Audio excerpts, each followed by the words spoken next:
when the Reproductive Health Act was being pushed in the legislature, it ultimately did pass and was signed into law, sweeping, and it swept away virtually every abortion restriction in the state. The only thing left was parental notice of abortion for minors. They overturned that last year. And so in June, parents will no longer have any right to know in Illinois, under the law. They have a moral right, but no legal right to know if their minor daughter is seeking an abortion from Planned Parenthood or anybody else. So in 2019, I came to meet with Representative Hernandez, my wife and I, and there were two things that really stood out to me from that meeting. The first one was that, and maybe she's gotten better in the last 3 years that she's been a legislator, but she seemed really confused about how things work. She thought that parental notice was some kind of an executive order of owners. It's laughable on so many levels. This was a 1995 law, signed into law in 1995, not enforced for another 18 years. 2013 finally started to be enforced after multiple lawsuits. Along the way, some of you guys will remember this, we went to the Aurora City Council. Remember this? And they passed a resolution calling on the state. This is before parental notice was being enforced. It was a law in the books. The courts had blocked it.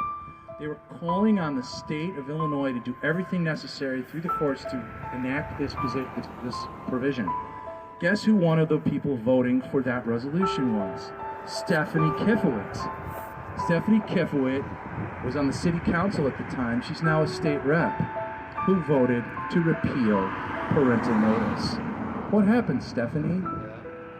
Over the course of, between 2007 and now, to make you want parents not to know something you were adamant that they should know about just a few years before. So we see a lot of flipping and flopping and hypocrisy. I was really disappointed to see that change from Stephanie Kifowitz and Barbara Hernandez, his buddies, among the pro-abortion Democrat constituents in Aurora down in Springfield. Well, during our conversation, my wife and I talking to her about what's going on with this bill and stuff, something else notable happened. She talked about visiting Planned Parenthood. She went on a tour of Planned Parenthood. That's what they do. They bring in teachers. They bring in state reps. They bring in nurses. They want to have that connection in the community, and they inveigle themselves like that. Well, they had Representative Hernandez over to Planned Parenthood for a visit, and she was talking about going there and how it felt kind of strange. It felt sort of strange there, and she put her hand right on her belly like this. She put her hand on her belly as she was talking about, it felt kind of strange there. She didn't go into details, but her hand said everything I needed to hear. She got it at a visceral level. The thought that she was touring through a building with all of its lofty ceilings and its high-tech, radars and cameras and equipment, it's a state-of-the-art facility. And to think that just a few doors over, a few walls away, inside that building, they're killing children. The machine, even if they're not doing it at that moment, the machines are there.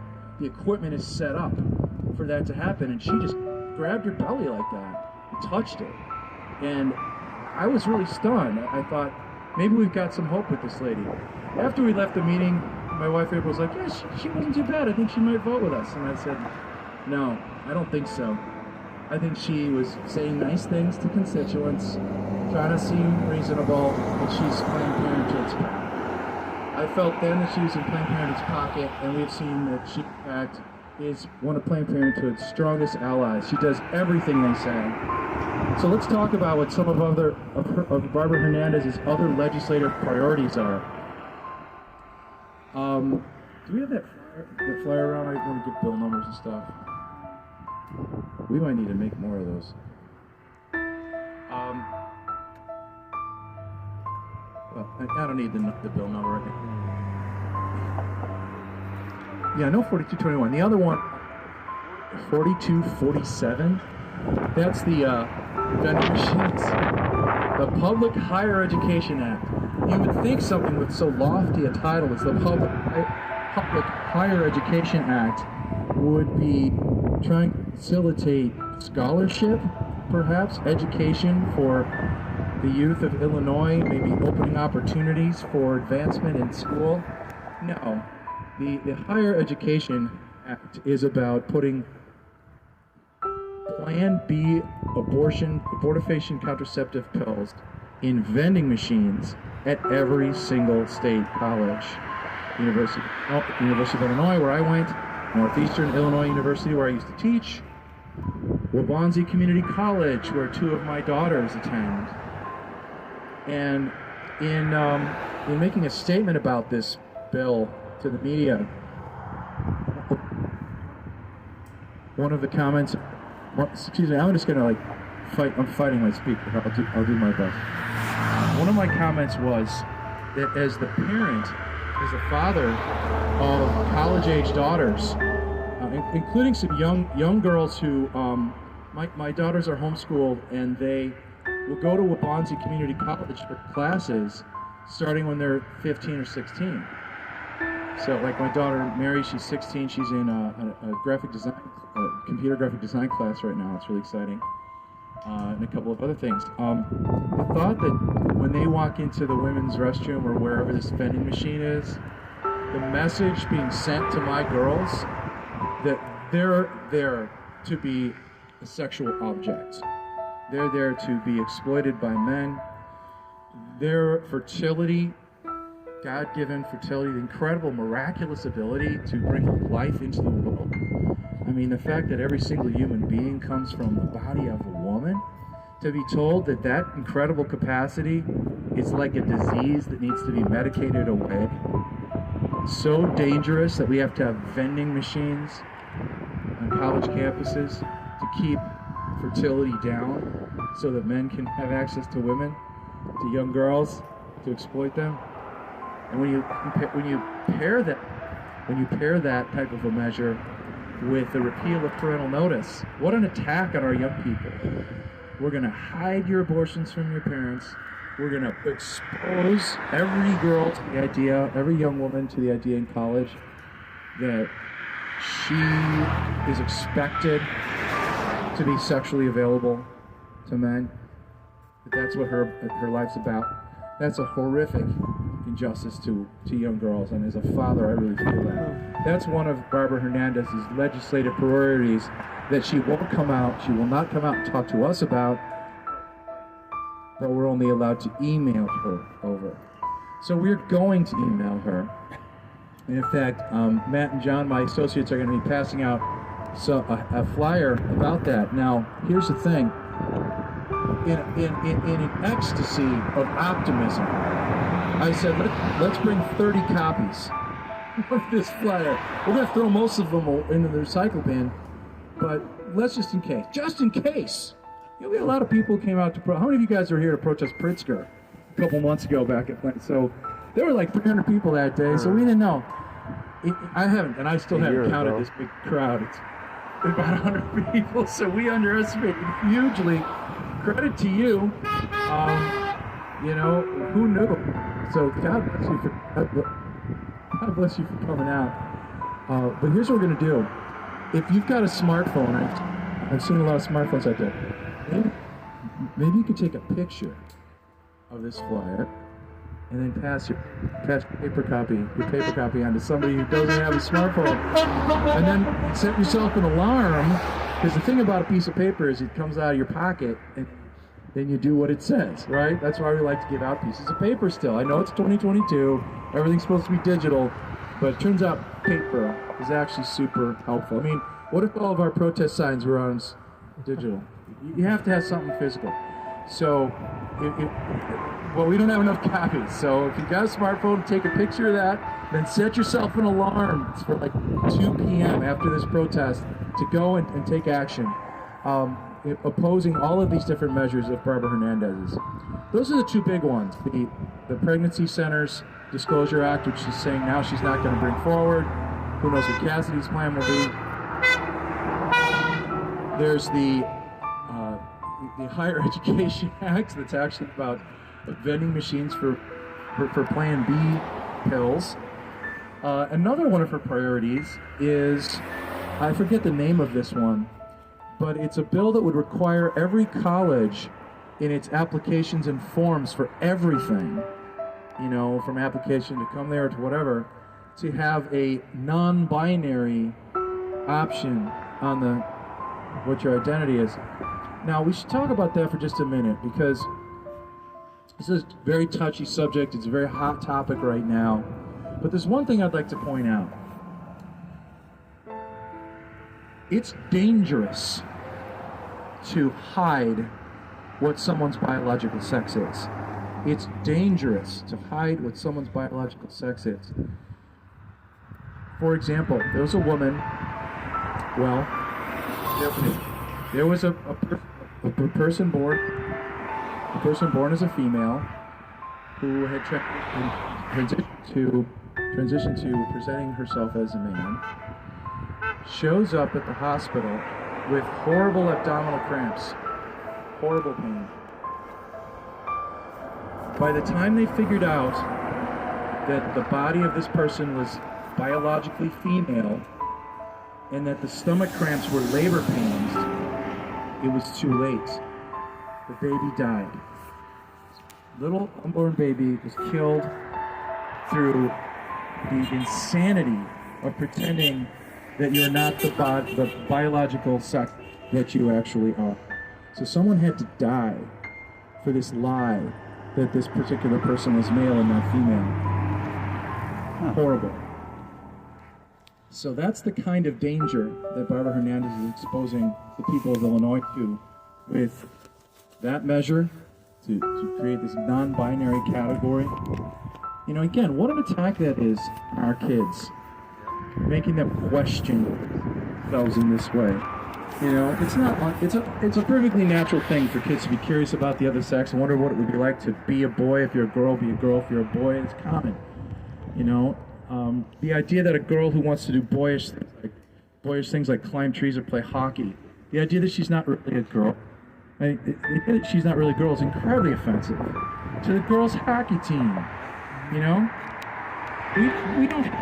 don't espouse, not as Christians and not as Americans, not as Illinoisans, we don't espouse these kind of rigid gender roles. Isn't it strange that the rigid gender roles are now being advocated by the progressives?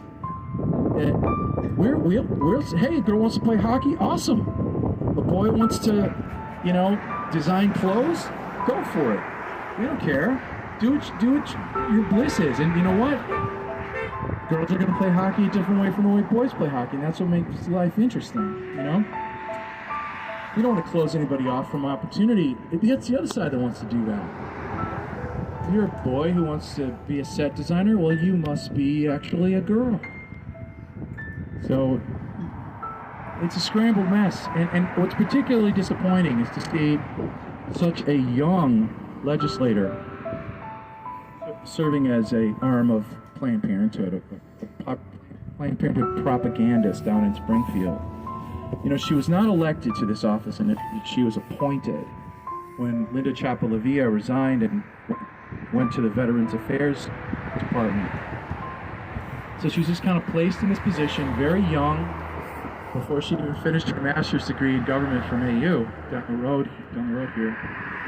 And so she got that immediate, she got the incumbent advantage without ever having to actually earn it. And she hasn't faced a lot of opposition over the years. There was a challenger in the last Democratic primary. I don't believe there is this time around. Still time. If anyone here wants to run as a Democrat and lives in this district, we could try to make that happen. Petitions are due, the middle of next month. Our primary is very late in Illinois this year. Another weird thing about our state, we've moved the primary to June. I think because J.B. Pritzker wants to get the primary as far away from his insane COVID policies as possible. That's a whole nother subject for another time, I suppose. So, the legislative priorities of Barbara Hernandez are pretty twisted. We're super pleased that, well, I mean, in a way I'm pleased that she said she's not going to pull this bill. But sometimes you want to fight, you know? There were some who, even before she said the bill wasn't going to come up, there were some who were saying, oh, don't go and protest. If you go and protest, that's just going to make them angry, and then they're going to push the bill harder. And, you know, maybe there's a time to make that calculation, but this seemed to me like the kind of protest we absolutely had to do, because we have a young legislator who year by year by year, I've been watching it, has become more and more aggressively pro-abortion, more and more a mouthpiece for Planned Parenthood. He just does what Planned Parenthood says, without any question, without any thoughtfulness, without really understanding the issue, without even understanding, as in the case of parental notice, how the government even works, which I thought was an indictment of Linda Chapalavia. Why is your former staff member so uninformed about how legislation moves and how bills are passed and what things can be done by a governor in this state? Of course, this was 2019, before we knew the governor could rule as king for 2 years if he wanted to, as long as there was a medical emergency he could point to month after month after month after month. But here we are. So we're grateful that bill's not coming forward on one level. On another level, I was eager for that fight, because the bill that she's proposing, my friends, is 100% unconstitutional. There's a case, I don't remember the year, but it's pretty recent. Nifla v. Becerra. If the name Becerra sounds familiar, at the time of that lawsuit, Becerra was the, I hope I'm saying his name right, but he was a Becerra? All right, Becerra. At the time, he was the Attorney General, I believe he's the Attorney General, of the state of California. Anyway, he was the officer charged with enforcing this law, almost identical to the one that Barbara Hernandez has submitted to the legislature, that required, again, just like her bill, required pregnancy centers to put up a sign, a very large, prominent sign that says, this is not a medical facility. We do not provide abortions.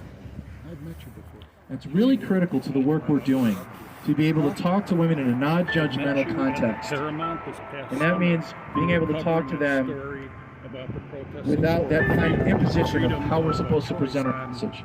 It's an attack on freedom of speech to require someone to speak with a sign something that they don't believe in. What if the police came along and told each one of you you had to have a disclaimer on your protest sign? It said fake news or something like that, like they're slapping on our Facebook posts. I'm a new guy in the process. That's a violation of freedom of speech, and the Supreme Court could see it. I don't remember the vote in that ruling. I think it was pretty strong majority that struck down that California law. I'm going to school actually. It's an online school National Institute for Family Life Advocates, independent media organization. Run by a wonderful I'm going to school with. attorney from Virginia named Tom Glasner, who's a friend of mine. You want to say I'm really anything? proud of NIFLA for fighting that bill. Or do you guys want to say anything? And setting us up for Why are you here today? to stop bills like that in a state like Illinois. I would have loved for our ridiculous legislature to have passed a bill and then had it struck down by the court. Wouldn't it be nice to have them strike down the other side's bills once in a while? So, you know, on one level I was kind of disappointed to hear that she's pulled that bill. And that was the first sign that she was feeling the heat. The second one, of course, as I mentioned, was Cassidy taking over as chief sponsor. She wants her name off of this thing. That's true. And so I think this is a sign to us that we as Illinoisans, and I know there are many of us here who are constituents. I mean, I live in this is my neighborhood. I live a couple blocks from here. This is Randy's neighborhood, and many others is your neighborhood. You especially, write her as a constituent. Get that little piece of paper and tell her, you know, but let's be careful in the way we write. We don't want to use too incendiary of language, because I think, honestly, despite the fact that she's so radical, I also want to give her some credit for being young. If she won't talk to us, she's making us email her. Why? Let's go ahead and email. Let's make those phone calls. and really appeal to her. And that's So for the girls. talk to the people in your using community the about boys' this. bathroom. This is not a community She is out clamoring of touch with her for a constituents. She's out of non-binary touch option with on our college basic application form. This is elements, not a and community she clamoring is- she's for out of vending control and machines needs to for be stopped. abortion pills. Amen to that, ma'am. This is not a community clamoring for parents to be kept in the dark